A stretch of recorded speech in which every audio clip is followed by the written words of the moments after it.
ಒಂದು ಟೂ ಒಂದ್ 2 ಸಿಚುವೇಶನ್ ಇಂದ ಡಿಸಿಷನ್ ಮಾಡ್ಬೇಕು ಅನ್ನೋದೊಂದು ಫೀಲಿಂಗ್. ಒಂದು ಕ್ಲಮ್ಸಿ ಮೋಡ್, ಇನ್ನೊಂದು ಬೇಕು ಅಂತಂದ್ರೆ ತೋರ್ಸ್ಕೊಳಕ್ ಆಗ್ತಾ ಇಲ್ಲ, ಇನ್ನೊಂದು ಆಕ್ಷನ್ ತಗೋಬೇಕು. ಆಕ್ಚುಲಿ ಇಲ್ಲಿ ಆಕ್ಷನ್ ಮತ್ತೆ ಮನಿ ವೈಸೇ ಬಂದಿರೋದು ಈ ಎನರ್ಜಿನಲ್ಲಿ ಜಾಸ್ತಿ. ಜಸ್ಟಿಸ್ ಮಾಡ್ಬೇಕು ಅಂತ ಮುಂದೆ ಬರ್ತಾ ಇದ್ದಾರೆ, ಓಕೆನಾ. ಬಟ್ ಇಲ್ಲಿ ಯಾರು ಕ್ಲಮ್ಸಿ ಮೋಡಲ್ ಇದ್ದೀರಾ, ನಿಮ್ ಕಡೆ ಒಂದು ಪಾಸಿಟಿವಿಟಿ ಅನ್ನೋದು ಅಟ್ರಾಕ್ಟ್ ಆಗ್ತಾ ಇದೆ, ಬಟ್ ನೀವು ಆ ಪಾಸಿಟಿವಿಟಿನ ನೋಡ್ತಾ ಇಲ್ಲ ನೀವಿಲ್ಲಿ.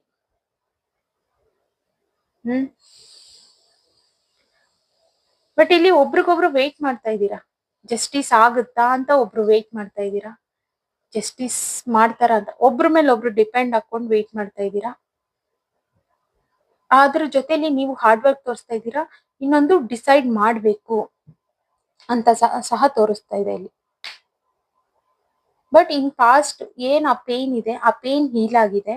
ಹಾರ್ಡ್ ವರ್ಕ್ ತೋರಿಸ್ಕೊಂಡು ಜಸ್ಟಿಸ್ ಮಾಡ್ಬೇಕು, ಡಿಸೈಡ್ ಮಾಡ್ಬೇಕು, ಈ ಪ್ರೀತಿ ಬೇಕು ಅಂತ ಆಕ್ಷನ್ ತಗೊಳ್ಳೋ ಮೂಮೆಂಟ್ ಬಂದಿರೋದು.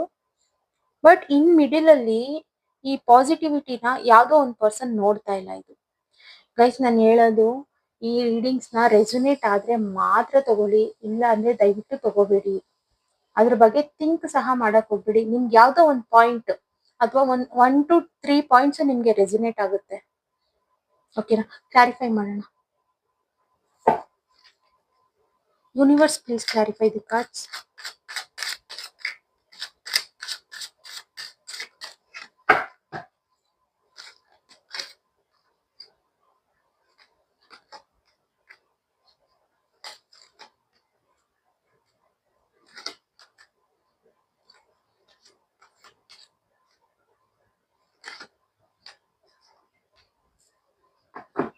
ಏನಂತಂದ್ರೆ ಪಾಸ್ಟ್ ಅಲ್ಲಿ ಹರ್ಟ್ ಆಗಿದ್ದಾರೆ.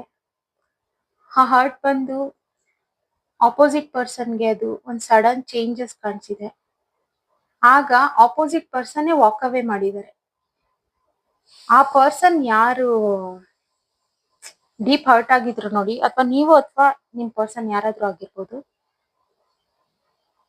ವಾಕ್ ಅವೇ ಮಾಡಿದ್ದಾರೆ. ಸಡನ್ ಚೇಂಜಸ್ ಅವರೇ ಮಾಡಿ ಅವರೇ ವಾಕ್ ಅವೇ ಆಗಿದ್ದಾರೆ. ಆಗ ನಿಮ್ಗೆ ಡೀಪ್ ಹರ್ಟ್ ಆಗಿದೆ ಇಲ್ಲಿ. ಬಟ್ ನಿಮ್ ಪರ್ಸನ್ ಈಗ ಏನ್ ಥಿಂಕ್ ಮಾಡ್ತಾ ಇದ್ದಾರೆ ಅಂತಂದ್ರೆ, I am ready to come back. But ಇದು ಪಾಸ್ಟ್ ಅಲ್ಲಿ ತುಂಬಾ ಬ್ಯೂಟಿಫುಲ್ ಆಗಿದ್ದಿತ್ತು ರಿಲೇಶನ್ಶಿಪ್. ಇದು ಅದೇ ತರ ಇರುತ್ತಾ ಈ ರಿಲೇಶನ್ಶಿಪ್ ಅಂತ ಯೋಚನೆ ಮಾಡ್ತಾ ಇದ್ದಾರೆ.